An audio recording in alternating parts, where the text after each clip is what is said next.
आज से तुम दोनों लिन परिवार से निकल जाओ। मैं तुम दोनों को एक पैसा भी नहीं दूंगा। कॉलेज से ग्रेजुएशन के तुरंत बाद मेरे माता पिता ने मेरे और मेरे अडॉप्टेड ब्रदर के बीच सक्सेसर चुनने के लिए हम दोनों को घर से निकाल दिया। उन्होंने हमारा सारा फाइनेंशियल सपोर्ट बंद कर दिया और कहा कि जो भी अपनी मेहनत से सफल बिजनेस खड़ा करेगा वही परिवार की कंपनी का सक्सेसर बनेगा। मैं अपने सपने पूरे करने के लिए साउथ चला गया, जबकि मेरा भाई नॉर्थ की ओर गया। हम दोनों ने अपनी अपनी एबिलिटीज के दम पर स्ट्रगल शुरू किया। 3 साल तक मैंने दिन रात मेहनत की और आखिरकार अपने स्टार्टअप की मार्केट वैल्यू 100 मिलियन से अधिक तक पहुंचा दी। लेकिन परिवार के बिजनेस को लेकर भाई से टकराव न हो, इसलिए मैंने झूठ बोल दिया कि मेरा बिजनेस फेल हो गया है और मैं अपने शहर लौट आया हूँ। इन 3 वर्षों में मेरा अडॉप्टेड भाई भी तेजी से आगे बढ़ा और बिजनेस वर्ल्ड का उभरता सितारा बन गया। लेकिन सक्सेसर सेरेमोनी में पिता के पुराने राइवल ने मजाक करते हुए कहा, ओल्ड लिन, अगर तुम सच में अपने बेटों को ट्रेन करना चाहते थे तो उन्हें फ्री रिसोर्सेज नहीं देने चाहिए थे, उन्हें सब कुछ खुद हासिल करने देना चाहिए था। मैं मुस्कुराकर बोला, अंकल मिंग, आप मजाक कर रहे हैं। मेरे पिता ने तो हमारा खर्चा तक बंद कर दिया था। बस मेरी एबिलिटीज मेरे भाई जितनी नहीं है। अंकल मिंग नशे में लग रहे थे। असंभव। पिछले साल तुम्हारे पिता ने मेरे लिए नॉर्दर्न रिसोर्सेज शुरू कराने के बदले अपने कुछ शेयर मुझे सौंपे थे। क्या तुम ये कहना चाहते हो कि उससे मुझे कोई लाभ ही नहीं हुआ? मैंने तुरंत पिता की ओर देखा। उनका चेहरा खराब हो गया था। उन्होंने बनावटी हंसी हंसते हुए कहा, त्यानशेन, तुम हमारे बायोलॉजिकल सन हो, चाहे कुछ भी हो, तुम्हारा फ्यूचर बुरा नहीं होगा। लेकिन तभी माँ ने बात काट दी। और त्यानचिंग का क्या? वह हमेशा इनसिक्योर महसूस करता रहा है। हमने बस उसे थोड़ा सिक्योरिटी का एहसास दिलाया है। उनका चेहरा ठंडा पड़ गया। तुम सिर्फ इसलिए लापरवाह हो क्योंकि तुम हमारे बायोलॉजिकल सन हो। अगर तुम्हें अपनी हैसियत का एहसास होता तो तुम नीचे से शुरुआत करते। अगर तुमने अपने भाई की सक्सेसर वाली जगह पर नजर डालने की कोशिश की तो हमें निर्दयी होने के लिए ब्लेम मत करना। मेरे दिल में कड़वाहट भर गई। मैंने अपना फोन कसकर पकड़ लिया। उसमें उनके सारे गुप्त कारनामों के एविडेंस थे। अगर बात ऐसी है तो अब मुझे आप लोगों को बचाने की कोई जरूरत नहीं है। मैंने पिता की तरफ देखते हुए कहा, मुझे सिर्फ एक सवाल का जवाब चाहिए। क्या अंकल मेंग ने जो नॉर्दर्न रिसोर्सेज वाली बात कही वह सच है? पिता ने फीकी हंसी हंसी और आह भरते हुए बोले, त्यानकिंग, बचपन से तुम कभी किसी की बात नहीं मानते थे। हम सिर्फ तुम्हारे नेचर को सुधारना चाहते थे। चिंता मत करो, जब तुम थोड़ा स्थिर हो जाओगे तब हम निश्चित रूप से तुम्हें भी कुछ रिसोर्सेज देंगे। मैं हंस पड़ा। अगर अभी नहीं देना चाहते तो बाद में भी कभी नहीं दोगे। आपने साफ कहा था कि यह एक फेयर कंपटीशन होगा, लेकिन आपने चोरी छिपे मेरे छोटे भाई की मदद की। क्या यही आपकी फेयरनेस है? मेरी आंखें लाल हो गईं। आखिर आप मुझे समझते क्या हैं? कोई खिलौना जिससे खेला जा सके? पिता मुझे शांत करने की कोशिश कर रहे थे, लेकिन माँ ने मेज पर जोर से हाथ मारा। मैंने पहले ही कहा था कि हमने सिर्फ त्यानचिंग को सिक्योरिटी का एहसास दिलाने के लिए उसकी मदद की थी। मैंने जवाब दिया, लेकिन इससे आपको मुझसे झूठ बोलने के राइट्स नहीं मिल जाते। माँ गुस्से से बोली, कंपनी हमारी है, हम जिसे चाहें उसे देंगे। और अगर हमने त्यानचिंग की मदद की भी तो क्या हुआ? 3 साल में तुमने कुछ हासिल नहीं किया। क्या तुम्हें लगता है कि तुम उसकी बराबरी कर सकते हो? यह देखकर मेरा भाई घबरा कर बोला, भैया, माँ से बहस मत करो, यह सब मेरी गलती है। जब मैंने बिजनेस शुरू किया था तब मैंने कहा था कि मैं इनसिक्योर महसूस कर रहा हूँ, इसलिए माँ और पापा ने मेरी मदद की। माँ तुरंत उसके सामने ढाल बनकर खड़ी हो गई और मुझे ठंडी नजरों से देखते हुए बोली, त्यानचिंग, इसमें तुम्हारी कोई गलती नहीं है, तुम्हें उससे माफी मांगने की जरूरत नहीं। फिर उन्होंने मेरी तरफ तिरस्कार से देखा और कहा, जो इंसान एक बिजनेस भी ठीक से नहीं चला सकता उसे दूसरों से अपनी तुलना करने का कोई अधिकार नहीं है। क्या तुम्हें लगता है कि तुम में कंपनी संभालने की एबिलिटी है? हम सबने त्यानचिंग की मेहनत देखी है, उसमें बिजनेस मैनेजमेंट की एबिलिटी है, इसीलिए हेयर बनना उसी का अधिकार है। पिता ने भी आह भरते हुए कहा, त्यानचिंग, बचपन से ही तुम्हें बहुत लाड प्यार मिला है, तुम्हें बस खाना पीना और मौज मस्ती करना ही आता है। हम कभी भी कंपनी तुम्हारे हवाले करने को लेकर कॉन्फिडेंट नहीं थे। त्यानचेन हमेशा से कैपेबल रहा है, उसे रिसोर्सेज देना तो बस नेचुरल था। ये सब कंपनी के भले के लिए है। अगर कंपनी अच्छा करेगी तो तुम्हारा जीवन भी बेहतर होगा। तुम्हें बिगर पिक्चर देखनी चाहिए, हर बात पर इतने नैरो माइंडेड मत बनो। मैं हंस पड़ा। Narrow minded? आपको उसकी सारी मेहनत दिखाई देती है, लेकिन मेरी नहीं। इन्वेस्टर्स और क्लाइंट्स पाने के लिए जब मैं इतना शराब पीता था कि पेट दर्द से फटने लगता था, तब आप कहाँ थे? मैंने गुस्से में कुर्सी को लात मार दी। कुर्सी मुश्किल से ही लिन त्यानचेन को छू पाई थी। माँ और पापा मुझे हैरानी से देखने लगे। ये पहली बार था जब मैंने इस तरह उनका विरोध किया था। लेकिन तभी लिन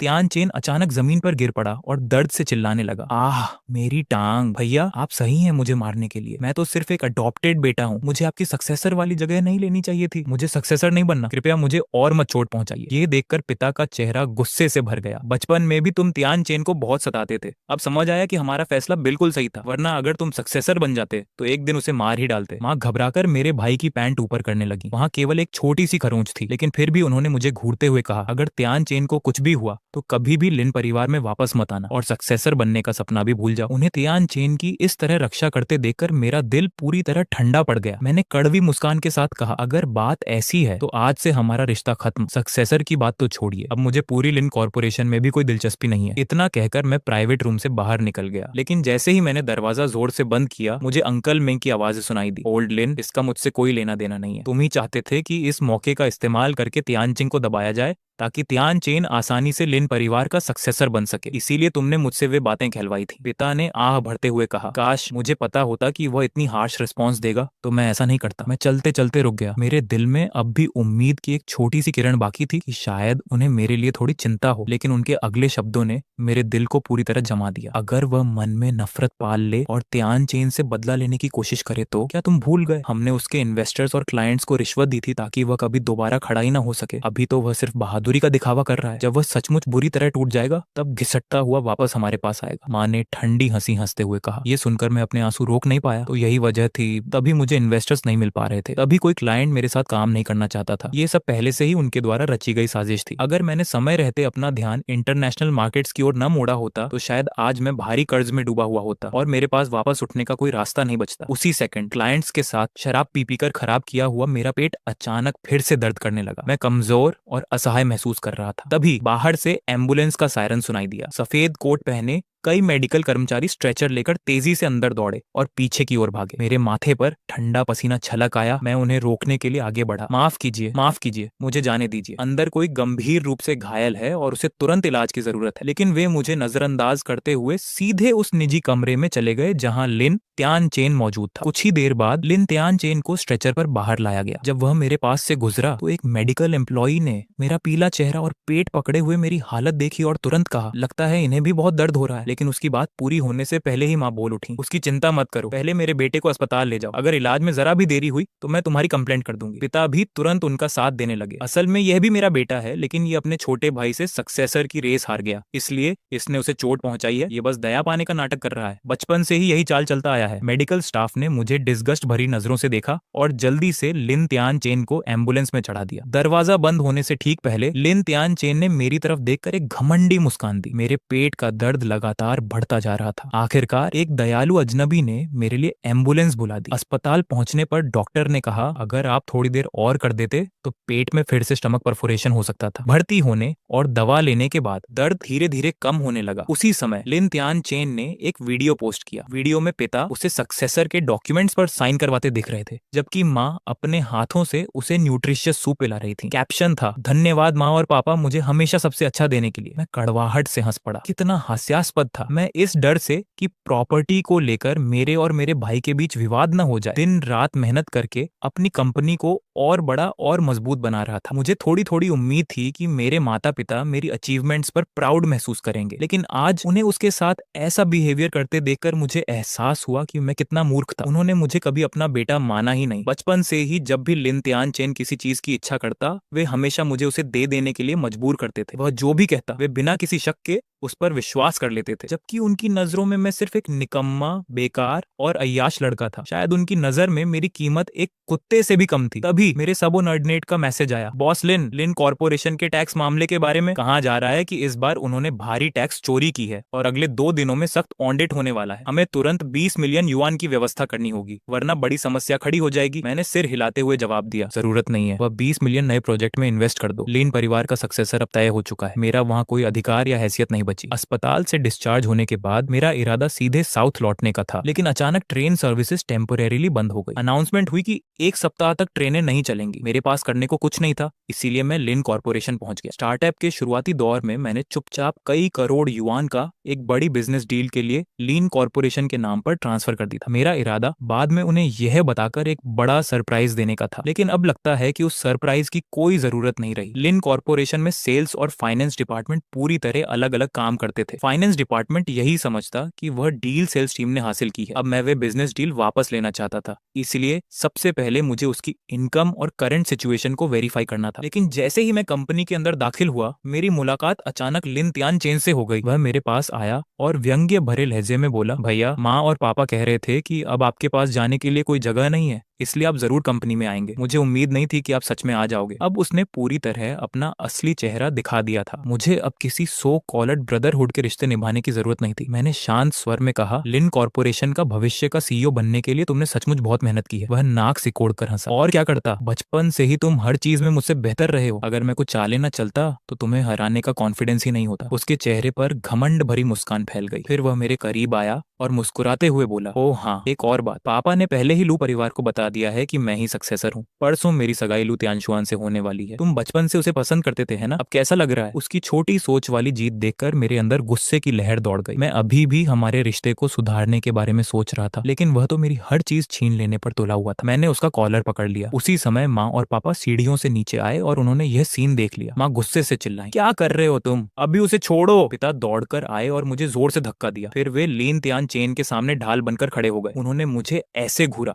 जैसे मैं उनका दुश्मन हूँ। उसने अपनी एबिलिटी के दम पर सक्सेसर की जगह हासिल की है और तुम बार बार उसे नुकसान पहुंचाने की कोशिश कर रहे हो। हमारे घर में तुम्हारे जैसा निर्दयी बेटा कैसे पैदा हो गया? फिर उन्होंने चिंतित होकर पूछा, त्यान चेन, तुम ठीक तो हो? इसने तुम्हें चोट तो नहीं पहुंचाई? लिन त्यान चेन ने उदास चेहरा बनाकर सिर हिलाया। माँ, भैया सिर्फ इसलिए परेशान है क्योंकि मैं सक्सेसर बन गया हूँ। आखिरकार वे हमेशा मुझसे बेहतर रहे हैं। ऐसी निराशा महसूस करना नेचुरल है। वे अभी इसे स्वीकार नहीं कर पा रहे हैं। कृपया उन्हें ब्लेम मत करो। वे मेरे बड़े भाई हैं। मैं नहीं चाहता कि वे इस वजह से दुखी हों। ये सुनकर पिता ने निराशा से मेरी तरफ देखा। त्यान चेंग, काश तुम में त्यान चेन की आधी भी सहनशीलता होती। माँ ने दांत भींचकर मुझे घूरा। उनकी आवाज बर्फ जैसी ठंडी थी। वह सहनशील? अगर वह त्यान चेन के खिलाफ साजिश न करे तो वही किसी मिरेकल से कम नहीं होगा। फिर उन्होंने उंगली दिखाते हुए कहा, बेहतर होगा कि तुम अपने बिहेवियर पर विचार करो, वरना मुझे तुम्हें अपना बेटा मानने से इनकार करने के लिए ब्लेम मत करना। इतना कहकर उन्होंने मेरी तरफ दोबारा देखने की भी जहमत नहीं उठाई। वह लिन त्यान चेन को लेकर चली गई। जाते जाते मैं उन्हें उसे मनाते हुए सुन सकता था। त्यान चेन, तुम्हें पालतू जानवर पसंद है ना? माँ ने तुम्हारे लिए एक प्यारा सा बिल्ली का बच्चा खरीदा है। पिता ने मेरी तरफ देखा, भारी आह भरी, सिर हिलाया और उनके पीछे चले गए। मैं ठंडी नजरों से उन्हें तब तक देखता रहा जब तक वे मेरी नजरों से ओझल नहीं हो गए। तभी मैंने नजरें फेर ली। कंपनी का वर्क रूटीन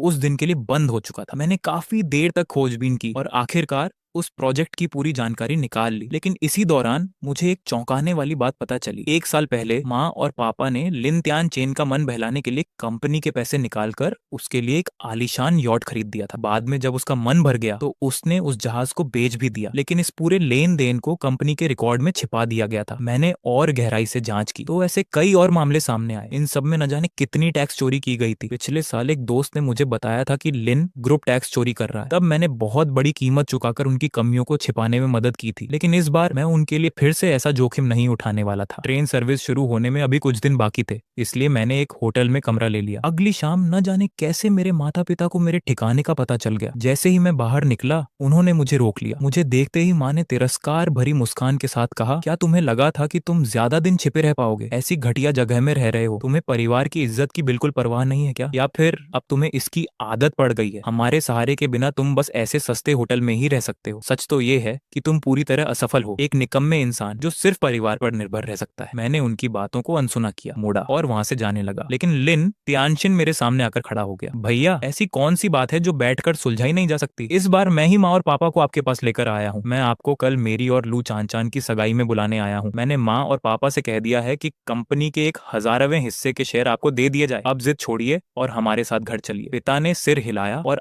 आह भरते हुए कहा, लिन त्यानशिन ने अपनी मर्जी से तुम्हें ये शेयर देने की बात कही है। इससे पता चलता है कि उसका दिल कितना बड़ा है। तुम्हें ऐसे समझदार और उदार भाई का आभारी होना चाहिए। मैंने ठंडे स्वर में कहा, 1,000वां हिस्सा मुझे उसकी कोई जरूरत नहीं है। मैंने बेरुखी से लिन त्यानशिन का हाथ झटक दिया। वह मानो पहले से तैयार बैठा था। तुरंत जमीन पर गिर पड़ा। उसके हाथ में हल्की सी चोट लग गई और खून निकलने लगा। यह देखते ही माँ गुस्से से चीख उठी, अगर कल त्यानशिन की सगाई न होती, अगर लिन परिवार की रेप्यूटेशन का सवाल न होता, तो क्या तुम्हें लगता है कि हम तुम्हें वापस घर लाने आते? बचपन से तुम लिन त्यानशिन को परेशान करते आए हो और अब हमारे सामने ही उस पर हाथ उठाने की हिम्मत कर रहे हो। हमें यहाँ आना ही नहीं चाहिए था। चूंकि तुम्हें यह मौका नहीं चाहिए तो मत लो। मैं देखना चाहती हूँ कि हमारी मदद और देखभाल के बिना तुम कितने दिन टिक पाते हो। उनकी बातें सुनकर मुझे बेहद हास्यास्पद लगा। मैं हंसते हुए बोला, क्या आपको अपनी बात खुद हास्यास्पद नहीं लगती? बचपन से लेकर आज तक आप दोनों में से किसने कभी मुझे लिन त्यानशिन को सताते हुए देखा है? हर बार वह सिर्फ एक शिकायत शिकायत कर देता था और आप बिना किसी जांच पड़ताल के मुझे सजा दे देते थे। इस बार उसे सक्सेसर बनाने के लिए आपने 3 साल तक मुझसे झूठ बोला, मेरी सारी मेहनत और अचीवमेंट्स को नकार दिया। क्या यही आपका सपोर्ट कहलाता है? चुप रहो। माँ ने गुस्से में हाथ उठाया और मुझे थप्पड़ मारने की कोशिश की, लेकिन इस बार मैंने उनका हाथ पकड़ लिया और उन्हें पीछे धकेल दिया। यह देखकर लिन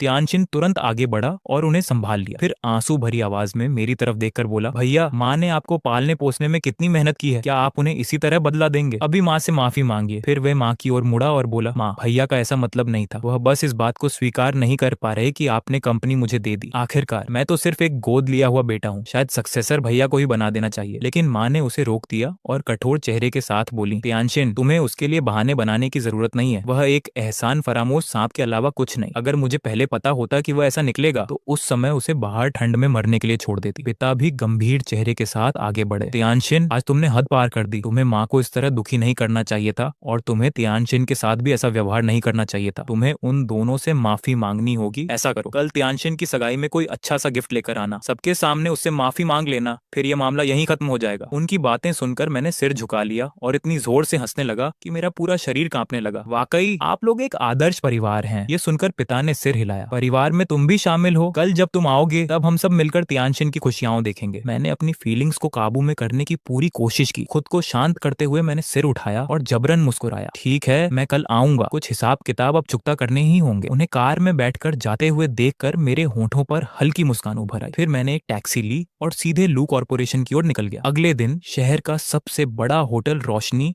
और डेकोरेशन से जगमगा रहा था। चारों तरफ उत्साह का माहौल था। लिन और लू परिवारों के बीच होने वाला ये मैरिज अलायंस पूरे शहर की चर्चा का टॉपिक बना हुआ था। सोशल मीडिया की हर ट्रेंडिंग सूची में इसी की चर्चा थी। बिजनेस वर्ल्ड की कई बड़ी हस्तियां इस समारोह में शामिल होने पहुंची थीं। होटल के अंदर लिन तियानशिन गर्व से भरा हुआ था और सबकी प्रशंसा का आनंद ले रहा था। माँ की आंखें भावुक होकर लाल हो गईं। बस मैं तियानशिन को खुश देख लूं, मेरे लिए यही काफी है। पिता ने भी सेटिस्फाइड होकर सांस लेते हुए कहा, तियानशिन जैसा बेटा होना मेरे लिए प्राउड की बात है। फिर अचानक उन्होंने भौहें सिकोड़ ली। सेरेमोनी शुरू होने वाला है, वह लड़का अभी तक क्यों नहीं आया? माँ बोली, शायद मैं उसे फोन करके पूछूं। लेकिन अगले ही पल उनकी आंखों में घृणा झलक उठी। छोड़ो भी, वह कहीं बाहर मौज मस्ती कर रहा होगा। उस जैसे बेटे का होना हमारे लिए सिर्फ शर्म की बात है। अगर आज भी वह नहीं आया तो मैं उससे सारे रिश्ते तोड़ दूंगी। लेकिन जैसे ही उनकी बात खत्म हुई, कंपनी का एक कर्मचारी घबराया हुआ अंदर भागता आया। मिस्टर लिन, बड़ी समस्या हो गई है। सब लोग चौंक कर उसकी ओर देखने लगे। अभी अभी इंस्पेक्शन डिपार्टमेंट की गाड़ियां कंपनी के गेट पर पहुंची हैं। उनका कहना है कि हमारी कंपनी में सीरियस इरेगुलरिटीज पाई गई हैं। वे चाहते हैं कि आप तुरंत जाकर इन्वेस्टिगेशन में सहयोग करें। यह सुनकर माँ और पिता दोनों स्तब्ध रह गए। लिन तियानशिन ने कर्मचारी का कॉलर पकड़ लिया। तुमने अभी क्या कहा? कर्मचारी घबराते हुए बोला, यंग मास्टर लिन, मेरा मतलब है कि टैक्स डिपार्टमेंट की इन्वेस्टिगेशन टीम पहले ही कंपनी पहुंच चुकी है। उनका कहना है कि हमारी कंपनी ने कई बार टैक्स चोरी की है और वे चाहते हैं कि आप तुरंत जांच में सहयोग करें। अगर हम सहयोग नहीं करते तो वे लोगों को गिरफ्तार करने यहाँ भी आ सकते हैं। और इस बार तो उनके सीनियर ऑफिसर भी साथ आए हैं। उनकी बातों से लग रहा है कि मामला बहुत गंभीर है, यहाँ तक कि जेल भी हो सकती है। यह सुनते ही पिता का चेहरा सफेद पड़ गया। यह कैसे हो सकता है? हमारी कंपनी हमेशा नियमों के अनुसार काम करती आई है, ऐसा आखिर हुआ कैसे? कुछ पल सोचने के बाद उन्होंने कहा, जब तक कि कंपनी के अंदर किसी ने गुप्त रूप से धन का घपला न किया हो। जैसे ही उन्होंने यह कहा, माँ के चेहरे पर गिल्ट की एक झलक दिखाई दी। पिता इतने वर्षों तक बिजनेस वर्ल्ड में टिके नहीं थे कि इतनी छोटी बात न समझ पाते। माँ के चेहरे का भाव बदलते ही उन्हें सब समझ आ गया। वैन्या, तुम्हें कुछ पता है ना? माँ ने उनका हाथ पकड़ लिया और जबरन मुस्कुराते हुए बोली, आप जानते ही हैं कि तियानशिन हमेशा खुद को असुरक्षित महसूस करता रहा है। क्या आपको याद है 2 साल पहले वह गंभीर रूप से बीमार पड़ गया था? उसे खुश करने के लिए मैंने कंपनी के खाते से कुछ लाख युआन निकालकर उसके लिए कुछ उपहार खरीद दिए थे। पिता ने भौहें चढ़ा ली। तुमने मुझे उस समय क्यों नहीं बताया? और आखिर खरीदा क्या था? माँ ने धीमे स्वर में कहा, मुझे डर था कि आप मना कर देंगे। मैंने बस तियानशिन के लिए एक नया गेमिंग कंसोल खरीदा था। बाद में उसे वह पसंद नहीं आया तो मैंने उसे कम कीमत पर बेच दिया। मुझे लगा कि कंपनी के लिए वह रकम कोई बड़ी बात नहीं है, इसलिए मैंने ज्यादा ध्यान नहीं दिया। कंसोल बेचकर जो पैसे मिले वे भी मैंने तियानशिन को जेब खर्च के तौर पर दे दिए। ये सुनकर पिता का खून खौल उठा, लेकिन फिर भी उन्होंने उलझन में पूछा, फिर भी बात समझ में नहीं आ रही। कुछ लाख युआन की बात पर टैक्स डिपार्टमेंट के इतने हाई रैंकिंग ऑफिशियल्स खुद यहाँ नहीं आते। क्या तुम मुझसे अभी भी कुछ छिपा रही हो? माँ ने सिर झुका लिया। वह चुप रही और उनकी ये खामोशी ही सबसे बड़ा जवाब थी। लेकिन आखिरकार पिता की लगातार घूरती हुई नजरों के दबाव में माँ टूट गई। असल में पिछले साल जब मैंने देखा कि तियानशिन का बिजनेस ठीक नहीं चल रहा है तो मैंने कंपनी के खाते से 10 मिलियन युआन उसके पास ट्रांसफर कर दिए थे और मैंने उसके लिए एक प्राइवेट जेट भी खरीदा था। ये सुनते ही पिता पिता का चेहरा काला पड़ गया। उनकी आवाज में अब जरा भी शांति नहीं बची थी। माँ समझ नहीं पा रही थी कि प्राइवेट जेट वाली बात कैसे समझाए। तभी लिन तियानचेन सावधानी से बोला, पापा इसमें सारी गलती मेरी है। मैंने ही माँ से शिकायत की थी कि बिजनेस शुरू करना बहुत थकाने वाला है और मैं दुनिया घूमना चाहता हूँ, इसलिए माँ ने जैसे तैसे पैसे जुटाकर मेरे लिए वो जेट खरीद दिया। लेकिन बाद में मैं उसे एक शर्त में हार गया। ये सुनते ही पिता का गुस्सा फूट पड़ा। उन्होंने माँ और बेटे की तरफ देखा, लेकिन कुछ पल के लिए उनके पास कहने को शब्द ही नहीं थे। आखिरकार उन्होंने ठंडे स्वर में कहा, आज से तुम दोनों पुराने हवेली वाले घर में वापस जाओ और अपने के पर विचार करो, और कंपनी में तुम्हारे सारे राइट्स तुरंत वापस ले लिए जाएंगे। मुझे कोई बहाना नहीं सुनना। इसके बाद उन्होंने समय देखा और गहरी सांस ली। फिलहाल इस बात को यहीं छोड़ो। टैक्स डिपार्टमेंट ने ऑन ऑर्डर जारी कर दिया है, जल्दी से कोई सोल्यूशन निकालो, नहीं तो हम सब अंदर चले जाएंगे। इसके बाद उन्होंने लू ग्रुप के लीडर और लू चानशान के पिता को फोन लगाया। ओल्ड फ्रेंड, चानशान रास्ते में होगी ना, मुझे अफसोस है, लेकिन लगता है कि आज की सगाई की दावत रद्द करनी पड़ेगी। कंपनी में एक बड़ी समस्या आ गई है और मुझे उसे संभालना होगा। लेकिन उनकी बात खत्म होते ही फोन के दूसरी तरफ से एक शांत और व्यंग्य भरी आवाज आई, लिन जियानान, हमारी अभी सगाई भी नहीं हुई है। मुझे ओल्ड फ्रेंड कहना कुछ ज्यादा जल्दी नहीं हो गया? पिता चौंक गए। तुम्हारा क्या मतलब है? फोन पर मौजूद व्यक्ति ने जवाब दिया, मेरा मतलब ये है कि लू ग्रुप ने इस सगाई को रद्द करने का फैसला कर लिया है। मेरी बेटी लू चानशान अब तुम्हारे बेटे लिन तियानचेन से शादी नहीं करना चाहती। यह सुनते ही पिता के चेहरे पर गुस्सा छा गया। लू वान, तुम्हारी हिम्मत कैसे हुई ऐसा कहने की? क्या तुम्हें डर नहीं कि मैं लू ग्रुप की फंडिंग बंद कर दूंगा? फोन के दूसरी तरफ से ठंडी हंसी सुनाई दी। फंडिंग? मजाक मत करो। तुम्हारी तथाकथित फंडिंग का मतलब सिर्फ इतना था कि मैं अपनी बेटी को बेच दूं। अगर तियानचिंग ना होता तो मैं बहुत बड़ी गलती कर बैठता। पिता की आंखें फैल गईं। तियानचिंग, क्या वह तुम्हारे साथ है? लू वान ने ठंडे स्वर में कहा, यह तुम्हारा मामला नहीं है। तुम्हें बस इतना जानना चाहिए कि लू कॉर्पोरेशन को दोबारा उठने के लिए तुम्हारे साथ किसी मैरिज अलायंस की जरूरत नहीं है। अभी तुम्हें इस बात की चिंता करनी चाहिए कि टैक्स डिपार्टमेंट का सामना कैसे करोगे। इतना कहकर उन्होंने फोन काट दिया। अभी हुई बातचीत माँ और लिन तियानचेन ने भी सुन ली थी। दोनों अविश्वास से पिता की ओर देखने लगे। माँ ने दांत भींचकर कहा, क्या लू परिवार पागल हो गया है? क्या उन्हें सच में लगता है कि लिन तियानचिंग उन्हें दोबारा खड़ा कर सकता है? लिन तियानचेन के चेहरे पर भी कंफ्यूजन साफ दिखाई दे रहा था। कुछ देर सोचने के बाद पिता की आंखों में एक खतरनाक चमक उभरी। उन्होंने दूर देखते हुए कहा, पहले कंपनी चलते हैं और इस समस्या को सुलझाते हैं। उसके बाद हम लिन तियानचिंग को ढूंढेंगे और उससे सारी सच्चाई निकलवाएंगे। यह कहकर तीनों रोल्स रॉयस में बैठे और कंपनी की ओर रवाना हो गए। जहां तक सेरेमनी में आए बड़े बड़े बिजनेसमैनों का सवाल था, वे सब नाराज होकर वहां से चले गए। उधर लू कॉर्पोरेशन की इमारत के टॉप पर बने चेयरपर्सन के ऑफिस में लू वॉन मुस्कुराते हुए मेरी ओर देख रहे थे। तियानचिंग, मैंने कभी नहीं सोचा था कि तुम सिर्फ 3 साल में अपना बिजनेस खड़ा कर लोगे और उसे सैकड़ों मिलियन की कंपनी बना दोगे। मैं सचमुच इंप्रेस हूँ। उनके बगल में बैठी लू चानशान भी चमकती आंखों से मेरी ओर देख रही थी। भैया तियानचिंग, मैंने भी कभी नहीं सोचा था कि कुछ ही वर्षों में आप इतनी ऊंचाई तक पहुंच जाएंगे। आप सचमुच कमाल हैं। मैंने बस हल्की सी मुस्कान दे दी। बस किस्मत अच्छी थी। जैसा आप लोग कह रहे हैं उतना भी खास नहीं हो, लेकिन सच कहूं तो अगर माँ पापा ने मेरे सारे रास्ते बंद न कर दिए होते तो शायद मुझे अब्रॉड जाकर अपॉर्चुनिटीज ढूंढने और सक्सेस पाने की मजबूरी ही न होती। लू वान हल्का सा मुस्कुराया। फिर भी तियानचिंग, हमें तुम्हारा धन्यवाद करना होगा। तुमने इस कठिन समय में लू कॉर्पोरेशन की मदद की। अगर फ्यूचर में तुम्हें कभी किसी चीज की जरूरत पड़े तो हम हर हाल में तुम्हारे साथ खड़े रहेंगे। मैंने सिर हिलाया। अंकल लू, आप बहुत दयालु हैं। बस एक बात का ध्यान रखिए, अब कभी चानर को किसी बिजनेस डील या सपोर्ट के बदले बार्गेनिंग का टूल मत बनाइए। उसे अपनी खुशी चुनने की पूरी आजादी दीजिए। जहां तक कॉन्ट्रैक्ट का सवाल है, मेरे लोग कुछ दिनों में आपको सौंप देंगे। फिलहाल मुझे कुछ और काम निपटाने हैं। मैंने साउथ लौटने के लिए ट्रेन की टिकट बुक कर ली है और जल्द ही निकलना होगा। मैं उठकर जाने ही वाला था कि पीछे से लू चांदर ने आवाज दी, भैया तियानचिंग। मैं रुक गया और मुड़कर उसकी ओर देखा। क्या हुआ? चांद का चेहरा हल्का सा लाल हो गया। उसने शर्माते हुए सिर झुका लिया। कुछ नहीं। उसे इस तरह देखकर लू वान जोर से हंस पड़े। तियानचिंग, मैं जानता हूँ कि बचपन से ही तुम्हें चांदर पसंद थी और मैं यह भी देख सकता हूँ कि चानर के दिल में भी तुम्हारे लिए फीलिंग्स हैं। तो क्यों ना तुम उसे अपने साथ साउथ ले जाओ। पापा, आप कैसी बातें कर रहे हैं? चांदर ने झेंपते हुए अपने पिता को घूरा और फिर मेरी तरफ देखने लगी। भैया तियानचिंग, पापा की बातों पर ध्यान मत दीजिए। मैं मुस्कुराया। ठीक है, तो फिर मेरे साथ चलोगी? चानर ने हैरानी से मेरी ओर देखा। मैंने आगे कहा, मेरी गर्लफ्रेंड बनकर? उसकी सुंदर आंखें आश्चर्य से फैल गईं। कुछ पल की झिझक के बाद उसने धीरे से सिर हिला दिया। ये देखकर लू वान के चेहरे पर फिर से संतुष्टि भरी मुस्कान आ गई। इसके बाद मैं एक दस्तावेज लेकर लिन सिटी पहुंचा। साउथ लौटने से पहले मैं उनके साथ अपना रिश्ता हमेशा के लिए खत्म करना चाहता था। उस समय टैक्स डिपार्टमेंट की इन्वेस्टिगेशन टीम अभी भी कंपनी में मौजूद थी। माँ और पापा इन्वेस्टिगेशन को लेकर बुरी तरह परेशान थे। जैसे ही माँ ने मुझे देखा, उनका चेहरा गुस्से से लाल हो गया। वह तेजी से मेरी ओर बढ़ी और मेरा कॉलर पकड़ लिया। लिन तियानचिंग, एहसान फरामोश कमीने, तुम्हारी हिम्मत कैसे हुई वापस आने की? तुमने लू कॉर्पोरेशन में क्या किया? लू वान ने अचानक सगाई क्यों तोड़ दी? मैंने उनका हाथ हटाया और उन्हें पीछे धकेल दिया। फिर ठंडे स्वर में बोला, मिसेज लिन, क्या आप मुझ पर हाथ उठाने की कोशिश कर रही हैं? अगर ऐसा है तो मुझे पुलिस बुलानी पड़ेगी। मेरे शब्द सुनकर उनकी आंखें ठंडी हो गईं। लिन तियानचिंग, तुमने इतनी व्यंग्यात्मक बातें करना कब सीख लिया? तभी लिन तियानशिन उदास चेहरा बनाकर आगे आया। भैया देखिए ना, सगाई टूट जाने की वजह से मैं कितना दुखी हूँ। मैं हंस पड़ा। लो फिर शुरू हो गया तुम्हारा नया नाटक। लिन तियानशिन ने दुखी स्वर में कहा, भैया मैं जानता हूँ कि आप मुझे पसंद नहीं करते, आपको बुरा लगता है कि मैं लिन परिवार का सक्सेसर बन गया, लेकिन मैंने ये स्थान फेयर कंपटीशन से हासिल किया है। हाँ, मैं माँ पापा का अडॉप्टेड बेटा हूँ, लेकिन इसका मतलब ये नहीं कि आप मेरे कैरेक्टर पर सवाल उठाएं। वह इमोशनल होकर बोला, क्या आपको पता है कि होटल में इतने लोगों के सामने मेरी कितनी बेइज्जती हुई? मैंने कंधे उचकाए। बेइज्जती? मुझे नहीं पता, लेकिन मैं इतना जरूर जानता हूँ कि बहुत जल्द हमारा एक दूसरे से कोई रिश्ता नहीं बचेगा। ये कहकर मैंने अपने बैग से पहले से तैयार किया हुआ संबंध विच्छेद अग्रीमेंट निकाला। मैंने वह डॉक्यूमेंट सीधे उनके सामने पटक दिया। इस पर साइन कर दीजिए, आज के बाद मेरा लिन परिवार से कोई संबंध नहीं रहेगा। समझौते की सामग्री पढ़ते ही माँ और भी भड़क उठी। लिन तियानचिंग, तुम एहसान फरामोश बदमाश, तुम सच में मुझसे सारे रिश्ते तोड़ना चाहते हो? मैंने बिना कोई भाव बदले शांत स्वर में कहा, साइन करो या मत करो। फिर मैंने उनकी आंखों में देखते हुए कहा, लेकिन आज के बाद मैं अपनी पूरी ताकत लगा दूंगा ताकि लिन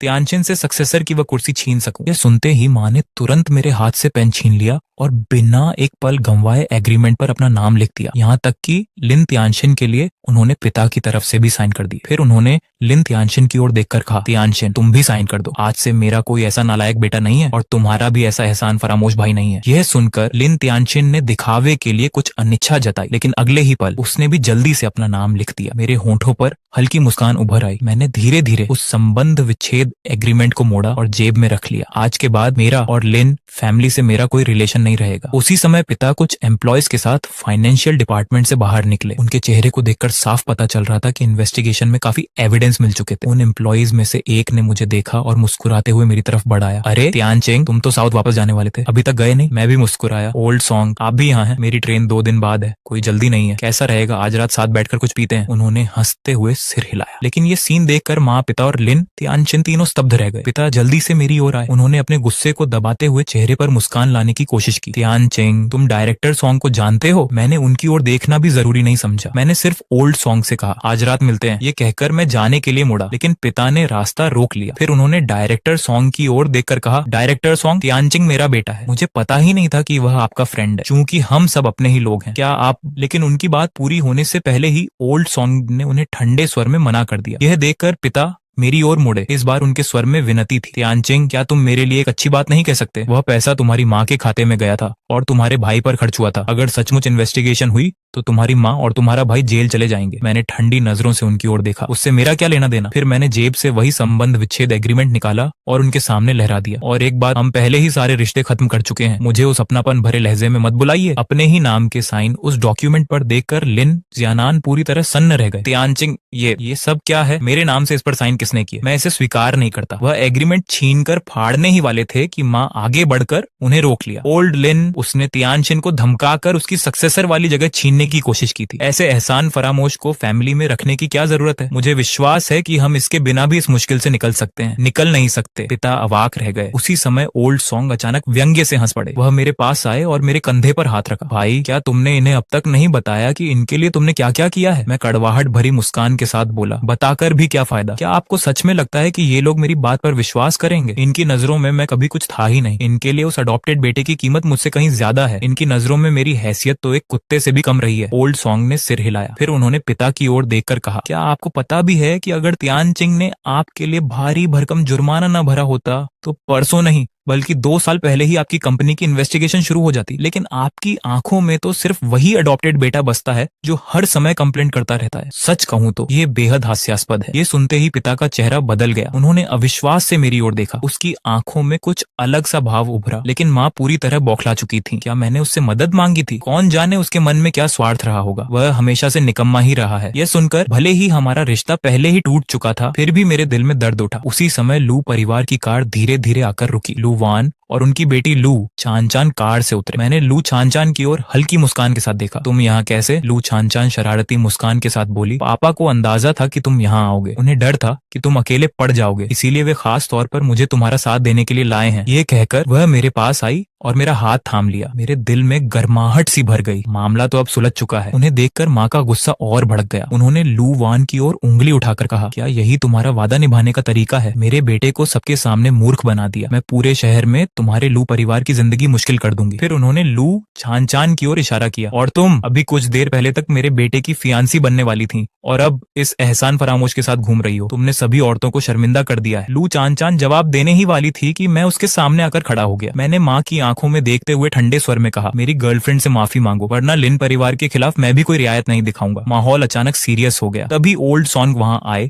और उनकी मौजूदगी ने आग में घी डालने का काम किया। उन्होंने मुस्कुराते हुए मेरे कंधे पर हाथ रखा। बधाई हो भाई, शहर वापस आए और लड़की भी जीत ली। शादी कब कर रहे हो? मुझे पार्टी देना मत भूलना। मैं मुस्कुराया, समय आने पर जरूर बताऊंगा। इसके बाद मेरा उन तीनों को और देखने का मन नहीं हुआ। मैं लू चान चान के साथ वहां से चला गया। उधर ओल्ड सॉन्ग उन्हें आगे की पूछताछ के लिए ले गए। कंपनी के लिए 1 करोड़ युआन कोई बहुत बड़ी रकम नहीं थी, लेकिन टैक्स चोरी की राशि काफी गंभीर थी। अगले ही दिन लिन परिवार की खबरें पूरे शहर की सुर्खियां बन गईं। उनकी साख गिरने के कारण कई बिजनेस पार्टनर्स ने उनके साथ अपने कॉन्ट्रैक्ट रद्द कर दिए। उसी दोपहर माँ अचानक मेरे पास आई। तुम्हारे पिताजी की गिरफ्तारी के लिए मैं जिम्मेदार हूँ। तभी मुझे पता चला कि पिता ने माँ और लिन त्यानचेन को बचाने के लिए सारा दोष अपने ऊपर ले लिया था। कितनी विडंबना थी। जिस पिता के प्यार के लिए मैं पूरी जिंदगी तरसता रहा, उसका एहसास मुझे कभी नहीं मिला। मैंने उनकी बात अनसुनी कर दी और अपने लोगों से उन्हें बाहर निकलवा दिया। उस रात मैं और लू चान चान आतिशबाजी देखने गए। हमने साथ बैठकर शराब पी और अपने दिल की सारी बातें एक दूसरे के साथ शेयर की। अगली सुबह हमने मिस्टर लू से विदा ली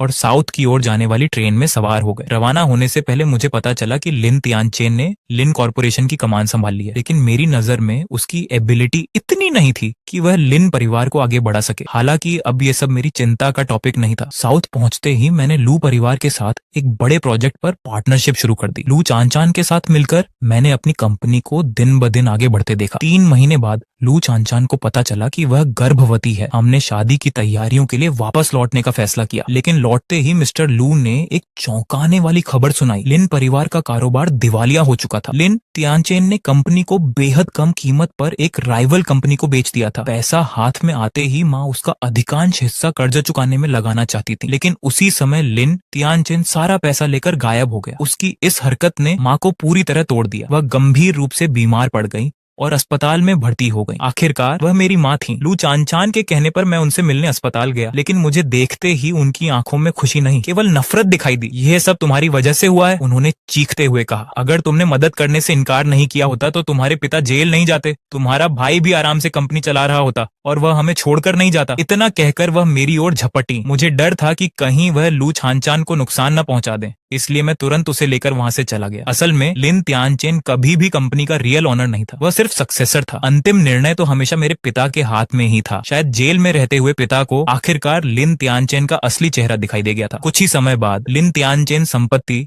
गाफले के आरोप में वांटेड क्रिमिनल डिक्लेयर कर दिया गया, लेकिन कोई भी उसे ढूंढ नहीं पाया। 6 महीने बाद जिस रात लू चान चान अपने बच्चे को जन्म देने वाली थी, मैंने अचानक अस्पताल के बाहर लिन त्यानचेन को देखा। उसकी हालत किसी भिखारी जैसी हो चुकी थी। मैं उसके पास गया और शांत स्वर में कहा, पुलिस इतने समय से तुम्हें ढूंढ रही थी। अब समझ आया कि वे तुम्हें क्यों नहीं पहचान पाए। मुझे देखते ही उसकी आंखों में नफरत भर गई। यह सब तुम्हारी वजह से हुआ है, वह गुर्राया। अगर तुमने लिन परिवार की मदद की होती तो हमारा ये हाल कभी नहीं होता। सुना है तुम अब एक बड़ी लिस्टेड कंपनी के ओनर हो, लेकिन उससे क्या फर्क पड़ता है। वह तिरस्कार से हंसा। चाहे तुम कितने भी सफल हो जाओ, ये सच नहीं बदल सकता कि तुम्हारे अपने माता पिता ने तुम्हें ठुकरा दिया था। तुम हमेशा वही नाकाम बेटा रहोगे जिसे उसके माँ बाप ने कभी स्वीकार नहीं किया। उसकी बातें सुनकर मेरे भीतर कोई हलचल नहीं हुई। उसी समय दूर से पुलिस सायरनों की आवाज सुनाई देने लगी। मैंने उसकी ओर दोबारा देखने की भी जरूरत नहीं समझी। मैं मुड़ा और अस्पताल के भीतर चला गया, क्योंकि मेरी असली खुशी वहीं मेरा इंतजार कर रही थी।